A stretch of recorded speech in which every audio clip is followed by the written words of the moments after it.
evening. Hiya. TGIT. We're getting ready for a parade. Yes. What's happening? What? Ty's already drunk from Pride. He's pre-game already. It was going to say, that was going to be my joke, and I politely pushed it back in, and then David told it anyway.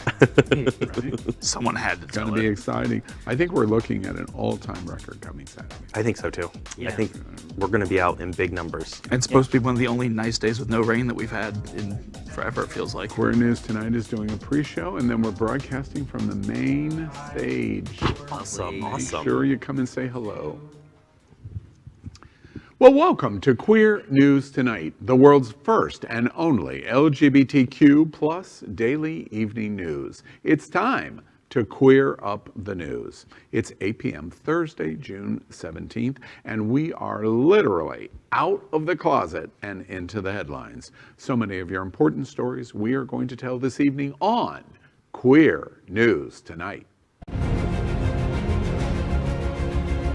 This is the world's first live daily LGBTQ evening news show. Out of the closet and into the headlines on Queer News Tonight with Al Ferguson. Thank you for joining Queer News Tonight. This is the world's first and only unedited live LGBTQ plus evening news show. Whatever happens, you're gonna see it. Queer News Tonight is supported by viewers like you. We are part of the Happening Out television network, Hotspots magazine, and WeMeg events. Hotspots is celebrating 35 years of the LGBTQ plus experience, and WeMeg is bringing you Wilton Manor's Stonewall Pride Parade and Street Festival on June 19th. Merged, we bring you the best of LGBTQ plus news, entertainment, and support of our LGBTQ plus community.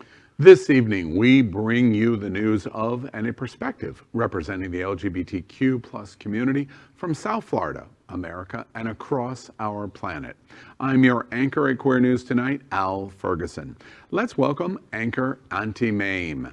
She is a singer, actor, activist, podcaster, and stand-up comic. She's the mother of the House of Yes! Florida and the Southeast, only all queer comedy and performance collective based in Miami, performing at the Villain Theater. Currently, you can catch her hosting Black is the New Black, an all-black stand-up comedy showcase in Miami, and you can laugh your yes off. I love that joke. Good evening, Auntie Mame. Good evening, Al. Thank you for having me. Yeah, our next Laugh Your Ass Off will be at the pub on July 3rd, so July 4th weekend. So come out and shoot off your fireworks. Excellent. Let's welcome anchor Dr. Ty Hauser. He is an associate professor of English and Humanities at Broward College. Additionally, he teaches for extended periods of time at international colleges in China, India, Spain, and Bolivia. Good evening, Ty. Good evening. It's great to be here, although I would like to have my contract reviewed because I was under the impression that once Al was out last time, I would only be working with Faye.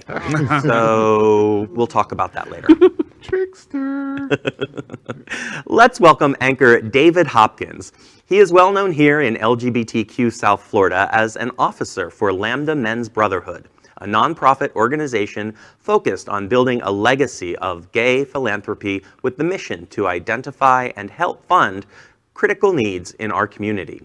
Through social and fundraising events in 2005, they have raised and donated over $200,000 in grants to local and national nonprofit organizations that serve vital needs in our community. Welcome, David. Hey, welcome everybody. It's going to be a great Pride weekend, and Sunday is Father's Day, which means after 2 years of being Ramrod Daddy, I have to step down.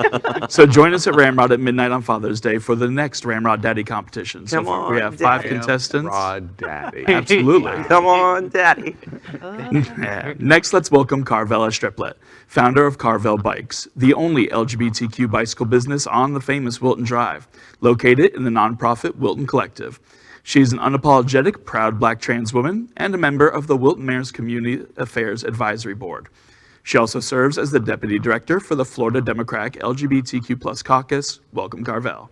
Thank you, guys. It's great to be back. And you can catch me at my shop, 2365 Wilton Drive, Monday through Saturday. And over the years, I've actually bought a few bikes from Carvel. She does an amazing job. So Oh, cool. See, no, see, this is like, okay, there you go. That's how I remember. We are the reporters for Queer News Tonight. And this evening, we begin with queer headlines. The LGBT plus community in South Florida and across America is diverse. Our community across the world is vast, and here are the bullet points of Queer News today, Thursday, June 17. Well, first, let's queer up breaking queer news. The Supreme Court has ruled this afternoon that Catholic groups do not have to consider LGBTQ foster parents. The U.S. Supreme Court on Thursday sided with Catholic social services in a battle that pitted religious freedom against anti-discrimination laws in Philadelphia and across the country. The court declared that the private Catholic agency was entitled to a renewal of its contract with the city for screening foster parents, even though the agency violated city law by refusing to consider married LGBTQ couples. The court's decision marks a revolution in the law that, for the first time, declaring explicitly that anti-discrimination laws, at least those meant to protect the LGBTQ community, played second fiddle to religious views under the Constitution. This is kind of baffling to me in so many ways, because I want to see the ruling. I want to read the opinion, because it seems to me that if you're practicing a religion, that falls under religious freedom. But this is not practicing a religion. This is offering a service. So I don't see it. I want to read the opinion. This is one of those situations where there is not a clear separation between church and state, because the church is providing a state service. So it's like you said, it's a very gray area. Does the church get to follow their rules, or do they have to follow the state rules as the provider? I mean, I would guess we'd have to look at other laws for like medical practices and see what lines up with it. It's a really scary slippery slope. That's what it is. This opens that door to more pervasive, more like blatantly discriminatory like thing. That's the scary part about it. I think we're just going to see, this is just going to open the door for more small exceptions to every rule. They're all going to test the Supreme Court over and over and over again until, I mean, just like it was with gay marriage, right? You bring it to the court enough times, they have to make a ruling that's going to be blanket. And so I think that this is just going to be, well, it's going to be a lot more work for the Supreme Court. You know, that's an interesting observation. I have not had time. This is literally breaking news. It's just happened in the last moments, really, before our broadcast gathering today here at Queer News Tonight. So I haven't had a chance to read the issues. One of the things that jumps right off the page is this was a unanimous decision. Yeah. We can't get unanimity in America on anything. Who's going to be dog catcher? It's going to be 55-45 on who the dog catcher is. So that is really a stark issue that we are really going to have to dive into. My second note is we have heard the dog whistle blown today. The dog whistle is the Supreme Court is going to side with religious freedom over anti-discrimination in LGBT. This is a narrow interpretation of Catholic services in Philadelphia, but we're getting a glimpse of what the justices are thinking about the two rights. And if the two rights collide with each other, which right they're going to support. Right. So next, let's queer up trans rights. Biden administration extends Title IX protections to transgender students. The U.S. Education Department on Wednesday expanded its interpretation of federal sex protections to include transgender and gay students, a move that reverses Trump-era policy and stands against proposals in many states to bar transgender girls from school sports. In the new policy directive, the department said discrimination based on a student's sexual orientation or gender identity will be treated as a violation of Title IX, the 1972 federal law that protects against sex discrimination in education. The decision is based on last year's landmark Supreme Court ruling protecting gay, lesbian, and transgender people from discrimination in employment, according to agency officials. Come on, President Biden. Well, and this is, this is a good example of sometimes the Supreme Court giveth, sometimes the Supreme Court taketh away. And the Supreme Court did not make this decision, but they are using the decision made last year that said that we are covered under Title IX in general to say, well, if everyone's covered under it anyways, that means students too. So sorry, DeSantis, you can just suck this. I think that the only thing about this for me that when I was reading about it earlier that made me a little bit cautious is the fact that, once again, it's the fact that the administration's in place, right? And so our rights, although it's wonderful, you also think to yourself, well, what happens if that's not who's in the administration in the next 3 years? And so I think that this is why it's so important for just Congress to get things done while they can get things done, to put protections in place legally so that we don't have to be at the will of whoever's in the White House. Yeah, midterm elections matter. Yeah, I was gonna say it starts with the local. I mean, this is obviously like a federal law, but like having, like you just mentioned, worrying about who's in charge, and who's in charge starts with people beginning to involve with the local government, right, and changing the old guard. I mean, that's. I have a couple of thoughts on what they did. First off, it was nice to see how many people got excited yesterday afternoon when this news started to come out that Title IX was going to be extended to LGBT and trans community. First note is Tennessee, Arkansas, Georgia, Florida. Hope you're listening closely, because what's getting ready to happen is your state, your hateful state laws that you're passing to solve a problem that is non-existent is going to be challenged. And the federal government is going to step in through Department of Education and the Justice Department to say, no, these laws are illegal. That's what's going to happen. Then, and in the meantime, they're going to stay the laws because the federal government's going to have the ability to stay the state law. Then what will happen? Well, the states are going to challenge it, and they're going to go through the federal system, and they're likely going to lose in federal courts. And where will it continue to? To your point of taketh away to the Supreme Court. Yeah. And the one encouraging thing, I think, in this situation, especially to you, Auntie, in your observation, is we don't have to wait for a president in the 24 election to decide this issue. It's going to get to the Supreme Court and faster in the next 3 years, and the Supreme Court is going to decide. And we likely, just like religious freedom balance, we likely already know what the Supreme Court's going to do, which is to side with equality. So in this instance, the Supreme Court literally is doing what you said. They also give, and that's what the outcome's going to be. Next, let's queer up business. Twitter's head of diversity on making Pride a year-long exercise. So James Lodica grew up a queer Latinx kid from a Catholic immigrant family in the agricultural Central Valley of California during the height of the AIDS epidemic.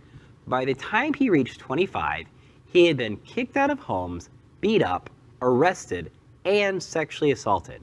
Today, he helps lead global inclusion and diversity at Twitter, where they're on a journey to be the most diverse, inclusive, and accessible tech company. Data from the 2019 Global Inclusion Survey show that 10% of US tweeps, as Twitter employees are called, self-identify as part of the LGBTQ+ community, outpacing many peer companies. James said in an essay about Twitter's diversity, quote, "It's an especially important time for diversity, equity, and inclusion. Much like the advocacy for the LGBTQ+ community, it requires practicing allyship every day," end quote. I just think it's great that Twitter has somebody like this in their company. Many major corporations don't, and just as many do.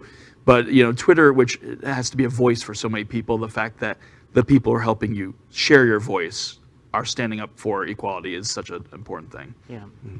So. Absolutely. I just wish he could have done it in 47 characters. Oh, it's 167 here. Yeah. Oh, is that what it is? Yeah, Okay. yes. You can Yeah. tell I use Twitter a I lot. was going to say, hello, that joke backfired on you now, and the comic at the table called you out. But that's actually a very good point, because that brings up to the point that Twitter is one of the first social media networks. The original character limit was because you had to text your tweet to a number to right. post it, because people didn't have mobile on the web. So the fact that the oldest social media network is leading the way still is amazing. You know, I think this story is encouraging for a couple of reasons. First off, everyone here at the table and at Queer News Tonight always goes for the juggler on me in terms of making an age joke, baby boomer. But one of the things that I've realized is Facebook is an old media, an old new media. Twitter is a new media, and there are others too. Twitter is ahead of the game. They're ahead of Facebook in terms of their commitment, and that was first thought is that's what this story is reflecting. We think about diversity every day at Twitter. We wish Facebook would do more of that. Oh, yeah. The second thing that I think is super interesting is we're sitting right in the middle of June Pride Month, and what are we all talking about? Commercialism, rainbow capitalism. And Twitter is raising their voice to say, okay, all of that is good and fine, but let's think about the LGBTQ community and diversity all year long. And the head of diversity at Twitter is raising their voice to say, I want to call your attention to that there's 365 days in a year and 12 months, not just 30 in the month of June. Congratulations to Twitter for helping to remind us of that. Now we queer up Gay Father's Day. Father's Day and Pride Month merged for me when my dad came out and met a man he loved. In a special column in the USA Today, writer Larry Strauss explained how his father's coming out changed the way he views Father's Day and Pride. In the column, he tells the story of how in 1980, in a support group for gay dads, his father met Lionel, the love of his life. A few months later, his dad asked him for the first time for a Father's Day gift, to wear a I love my gay dad shirt and walk with him in Pride. Larry refused, saying he loved his dad but didn't feel comfortable. In the article, he explains how he has regretted not standing up for his father in the homophobic world of the 80s. Lionel passed away in 2003, 5 years before they could have been legally married. He ends the essay by saying, quote, most of all, I'm grateful for my father's patience with me, for his ability to see only the good in me, even when I was an obnoxious 22-year-old and wouldn't put on a t-shirt to declare unashamed, unembarrassed, and unapologetic that I love my gay dad. Writing this teleprompter script was extremely difficult. The article is very long and is full of the regret that this writer has in the ways that he wished he had connected with his gay dad, and how he really didn't connect to his gay dad until his dad was hospitalized with Alzheimer's and unreactive, and he couldn't respond, and so he could never let his dad know how much he'd loved him and supported him. And it's a heartbreaking story, but it also is it's very sweet that he did support his dad since the 80s, but he just didn't know how as a straight man to support the gay community. So it's also a great story on what we can do as allies. But yeah, after I wrote this, I was crying for like 20 minutes. It's the process of becoming an ally that is perhaps equally as challenging sometimes as the process of coming out. Yeah. And it's so difficult. We're sitting in a world where even with the overwhelming support, the acceptance of LGBTQ, even the Equality Act is in the upper 70 to low 80%. We have gotten more embracement than ever in history in 2021. But still, we continue to have this masculine versus masculine issue in our family structure. Yes. Gay men and their fathers, and just the natural masculine competitiveness of the heterosexual father and the gay son. It is something that hopefully is going to improve, and that you don't have to live with this regret for the rest of your life, which is what's so interesting about this story and why we're doing it today, because Sunday is Father's Day, and it gives us an opportunity to say it's a tough time for lots of gay men, but it's also a tough time for lots of straight fathers with gay sons. Yes. And it's just a reminder of that. It's very true. Next, let's queer up the road to Stonewall. Chicago gay couple's amazing pride display wows the neighborhood. A same-sex couple in Chicago are making waves with the Pride Month display they erected outside their house. Nicholas Vasquez and Jesse Campbell live in the Andersonville neighborhood. They told the Chicago Tribune they wanted to do something to mark Pride for their 16-month-old son, Rocco. Someone soon took a photo and posted it to an Andersonville neighborhood Facebook group on Saturday, and people soon started turning up to take photos. Vasquez says one couple drove 45 minutes to see the display. When they realized how popular the display was proving to be, the men decided to start a fundraiser. They're raising money for the Trevor Project, which works to support queer youth and prevent LGBTQ suicide.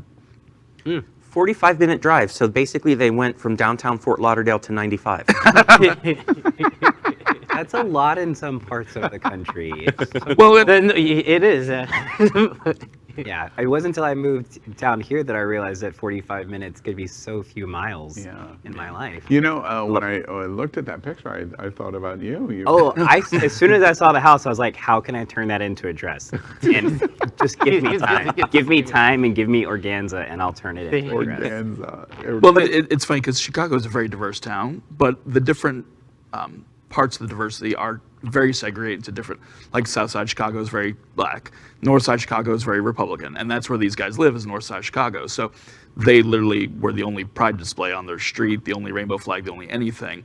So people were so wowed by that, and reading the article, they were so happy that they were so accepted by their neighbors. No one had come by to deface it. No one had filed complaints. People were bringing their kids by to take pictures of their kids on the sidewalk. So it really shows that sometimes if you take that chance, you show that courage, it'll pay off. You know, I'm sorry, go ahead. Oh, no, I'm going to say it's kind of fun. I'm going to actually, I should visit him because in July 29th, I'm going up to Chicago. There you go. Yeah, Take pictures. well, I'm not going there specifically for that, but yeah, I might have to check him out. But I'm going up there to check out a Working Bikes, a charity up there, so in a month. So. Oh, excellent. You know, one of the things when I saw this, I'm accused of being a hard-nosed, focus on the news. Frequently, the news can, you know, not be as great and positive as we would like, et cetera, and so on. This story just simply made me smile. And why does it make me smile? What is it about the LGBTQ community that is great in entertainment, in music? Why do traditional straight women, heterosexual women, want to get their hair done by gay hairdressers? We're so freaking fabulous. And that's the bottom Where- line. You know, we have an eye where we go, you know, and which came first? The oppression and the finding the ways to get out of it, or the gene in us that just says we want to be fabulous, and no matter what, whether times are good or times are bad, we're going to be fabulous.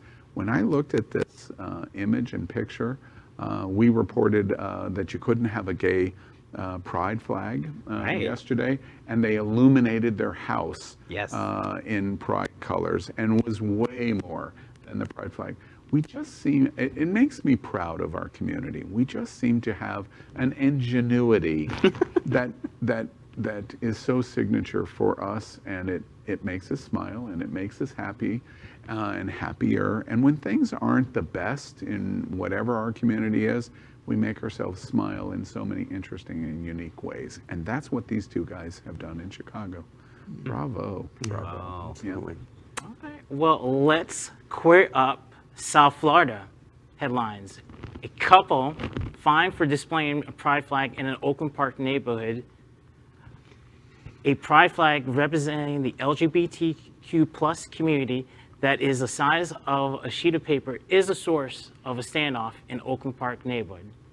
Bob Pagminski and Mike Ferreira say they are facing steep fines for displaying a flag in their front yard of their home. The Eastland Cove HOA issued a citation telling them to take down or pay. The HOA sent the violation notice June 5th after a complaint came in. The notice said, remove the flag by June 15 or face a $50 daily fine. A member of the HOA board said this is not discrimination and they are simply following the rules, referring a restriction on displaying flags to only American flags or military flags. It's kind of funny that we're just talking about the Chicago couple, and in our backyard, And the gayest place in the country. we just have hate. Well, and Oakland Park is generally a very liberal Yeah. area. They're very gay friendly. This one neighborhood apparently, which has the same rule as the one with the house where they lit up, where only the American flag's ready to go.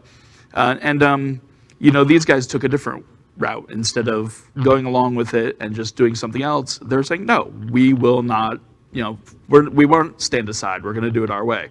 It's another type of courage. That's the thing about Pride Month. It's remembering the courage of the past and how to keep it going. And sometimes you just need to make a stand in one way or another. Well, I think all of the HOAs, personally, they're all the worst, because it's always the worst, most angry people that want to be in the HOA so they can. Nazism. Yeah, basically. They all want to be in everybody's experienced- business. I've experienced that before from some HOAs, and the thing is that you already know. I mean, we don't know. We already know there have probably been people that have done things that were against this route already, and they were let slide. You already know that happened. Out of 365 days out of the year, someone put up some other kind of flag, and I'm sure that they were fine with it.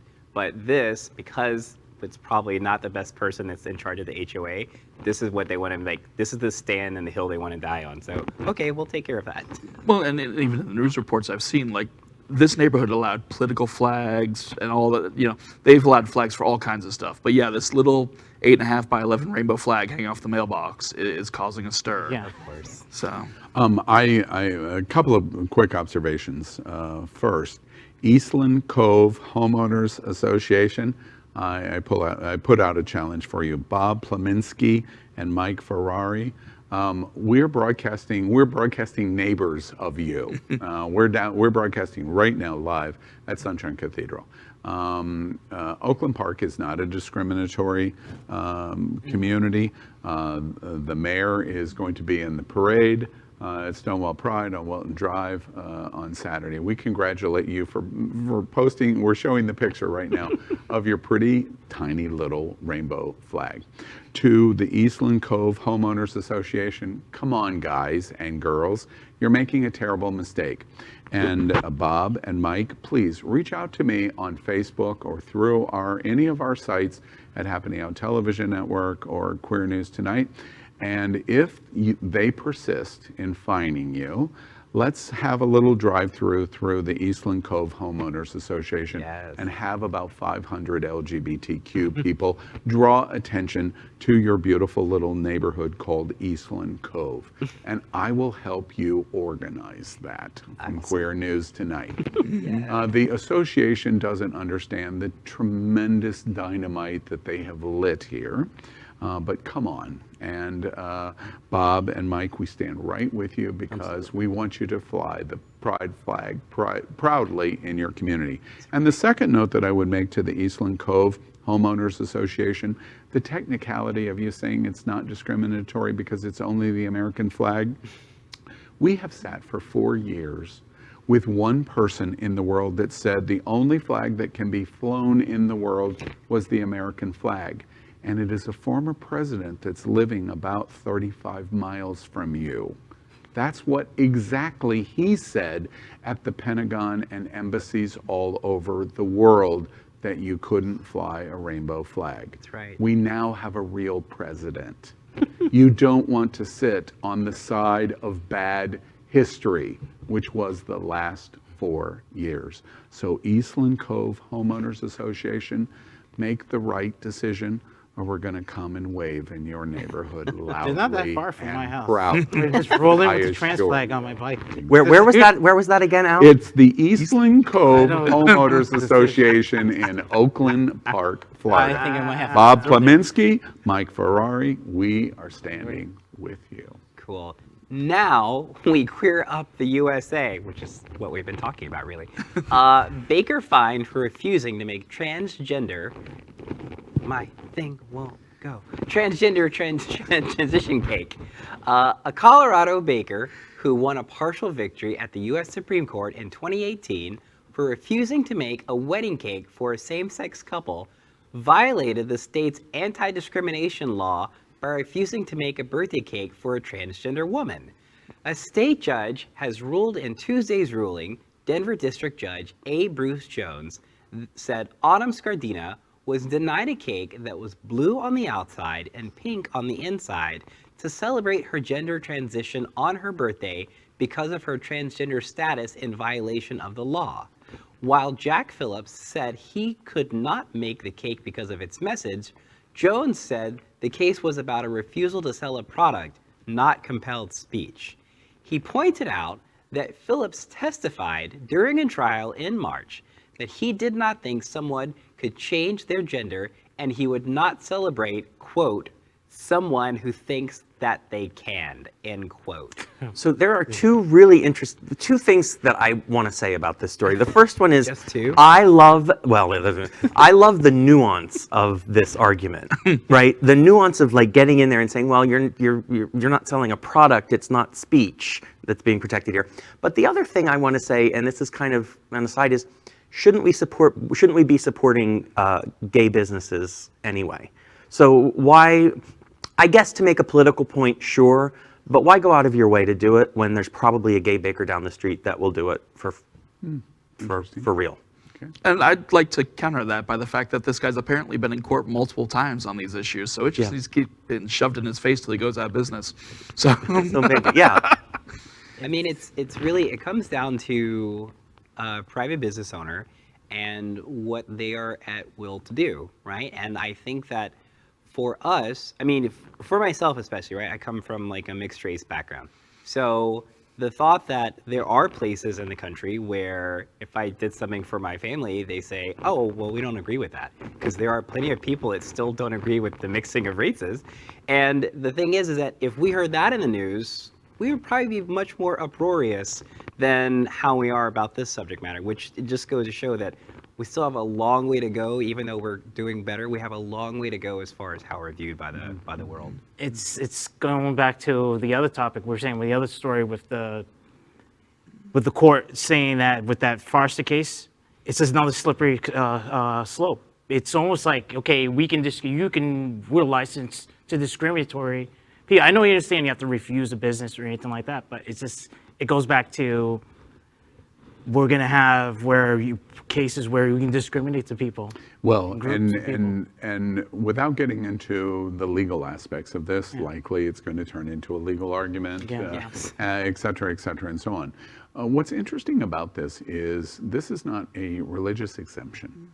They're not making that argument. They're making the argument that I don't support this idea because it doesn't exist, or I don't like it, or whatever. And without getting into the legal ignorance of that statement, which it's legal ignorance, the most important thing of whether this is right or wrong is try to find comparable times in our history where you could make the exact same argument.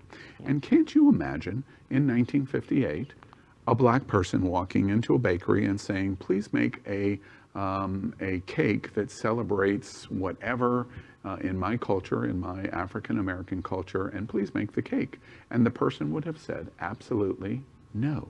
Yep. And that would have easily happened in 1958. If that happened today, there would be an ACLU civil rights action against them, because you cannot discriminate on the basis of race in that way. Could you imagine someone that is Jewish coming into a bakery and saying, I don't believe in your religion and therefore I will not do it? There would be an ACLU filing against that business and likely would be sustained. This argument is, I don't like trans and so therefore I don't have to. Now, we won't get into the legal argument of it, but it's ignorant. And it's the same ignorance of 1958 against blacks and against Jews and other oppressed minorities. That's it. That's just really it. Well, next, let's queer up. Things you'll witness, and these are all strangers to each other. Apparently, I've got to get off Facebook then. yes. It's just a different beast. Twitter and Reddit are both really good for kind of getting a sense of the spirit of different populations. And through hashtag trending or subreddits and things like that, you can find such amazing support, like you said. And I love this because, a lot of trans men, once they get to a point where they feel they're passable, they kind of hide. And there's other trans men who may not get to that point of passing, and they end up living these shadows. And trans women are often more visible, even though they face more things because of that than trans men. So it's nice to see the trans men stepping out of the shadows, as it were, and like being supported and having their place in the spotlight for good reasons. Hopefully it doesn't make them targets like it has made trans women, but it's still, we need to lift everyone up. Carvel, I'm curious your reaction to this story. I mean, it's heartwarming to see that there's, in light of all the other negative stories that's related with trans issues, that we have that trending of, hey, we have a community, we have allies, and it's like I said, it's definitely a good positive light in considering of all the, in my view, all the darkness and hateful rhetoric that's out there. Yeah. I have to remind everyone, you want to be sure and tune in. 4 weeks ago, Happening Out Television Network started a new show called Translation. That's right. Yeah. And it is hosted by Tony Lima, the CEO of Ariana Center, and it is the first show in the world ever done where all of the hosts are, besides him, he's a cis man, that are trans, and both men and women, and you should tune in. It is an eye-opening experience to learn not only what the terrible things that we know go on in the trans community, but also many hopeful things. And we encourage you, tune in Monday nights at 9 o'clock to Translation. I think you'll like what you are seeing. It's beautiful. So that is our queer headlines for today. So let's catch up on the LGBTQ plus news surrounding COVID-19 with our special segment called Quarantine Quickies. Queer News Tonight has been LGBTQ plus America's most important news source on the pandemic, as we have reported on coronavirus on every news broadcast since January 6th, 2020. Tonight, we report the devastating effect coronavirus has had on the American and worldwide LGBTQ plus community in total cases and deaths. But we also provide hope of a new light at the end of a long tunnel. As of tonight, more than 2,405,000 LGBTQ plus Americans have contracted COVID-19. We have watched the greatest single year LGBTQ plus health crisis of our lifetimes. More than 43,000 LGBTQ plus Americans have died from coronavirus. But the news is improving because as of today, more than 312 million vaccination doses have been administered in the United States. And that's our COVID-19 news for tonight. Next, we report that Happening Out Television Network is passionate about our support for the LGBTQ plus community. An example is the Sunshine Cathedral, the world's largest queer church here in Fort Lauderdale. We are broadcasting from our permanent set here at the Sunshine in supporting that partnership. The network broadcasts the largest LGBTQ plus religious broadcast in the world, with more than 30,000 watching every Sunday at 10:30 a.m. Eastern, and it's totally live. We encourage you to tune in. Our campaign of sponsorship proudly supports Sunshine Cathedral is my queer church. Watch this.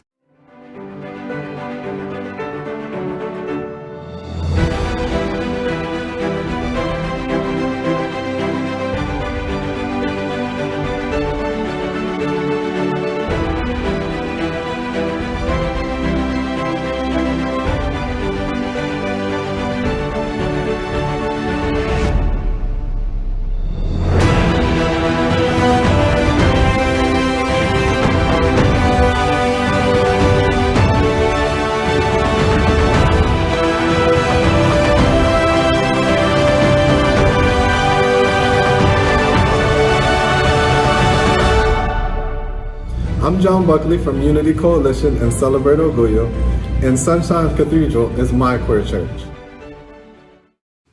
Finally, we thank Queer News Tonight's hotel sponsor, Best Western I-95 Fort Lauderdale. This is the closest and best choice to the famous Wilton Drive, and our host and guest stay at this LGBTQ plus ally partner. We encourage you to stay here when visiting South Florida.